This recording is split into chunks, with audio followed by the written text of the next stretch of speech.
Rasulullah Shallallahu Alaihi Wasallam sanggup berkurban dengan 2 ekor kambing, jamaah. Nggak malu kita dengan Nabi Shallallahu Alaihi Wasallam?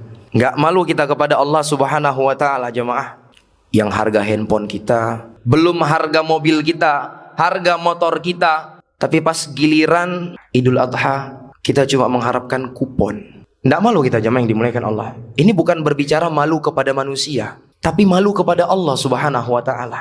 Allah telah berikan kepada kita rezeki yang begitu banyak, lalu Allah Subhanahu Wa Taala perintahkan kita untuk berkurban. Itu pun sekali setahun, bukan tiap bulan, apalagi tiap pekan, sekali setahun, jemaah. Ini harus dipahami, ibadah kurban adalah ibadah tahunan, tidak seperti yang dipahami oleh sebagian orang. Sebagian masyarakat kita menyangka bahwa ibadah kurban itu ibadah seumur hidup. Jadi kalau sudah berkurban tahun lalu, ya tahun ini nggak perlu lagi. Ini keliru, jemaah. Nabi selama 10 tahun tinggal di Madinah, setiap tahun beliau berkurban. Karena ibadah kurban adalah ibadah tahunan, bukan ibadah sekali seumur hidup.